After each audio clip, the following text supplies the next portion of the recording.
ಪೇಜಾವರ ಮಠಾಧೀಶರಾದ ವಿಶ್ವಪ್ರಸನ್ನ ತೀರ್ಥ ಶ್ರೀಪಾದರು ಬುಧವಾರ ದೆಹಲಿಯಲ್ಲಿ ಮಾಜಿ ಉಪಪ್ರಧಾನಿ ಬಿಜೆಪಿ ಹಿರಿಯ ಧುರೀಣ ಎಲ್.ಕೆ. ಅಡ್ವಾಣಿ ಅವರನ್ನು ಅವರ ನಿವಾಸದಲ್ಲಿ ಸೌಹಾರ್ದ ಭೇಟಿಯನ್ನು ಮಾಡಿದರು.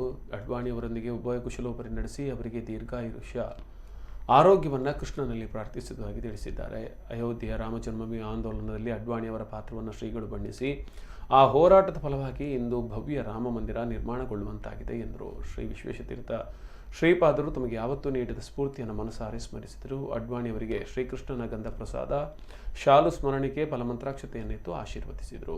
ಅಡ್ವಾಣಿ ಅವರ ಪುತ್ರಿ ಪ್ರತಿಭಾ ಅಡ್ವಾಣಿ ಮತ್ತು ಮನೆ ಮಂದಿ ಶ್ರೀಗಳನ್ನು ಬರಮಾಡಿಕೊಂಡರು. ಸ್ವಲ್ಪ ಅನಾರೋಗ್ಯವಿದ್ದರೂ ಅಡ್ವಾಣಿಜಿ ಮನೆ ಬಾಗಿಲಿನ ಬಂದು ಶ್ರೀಗಳವರನ್ನು ಬೀಳ್ಕೊಟ್ರು.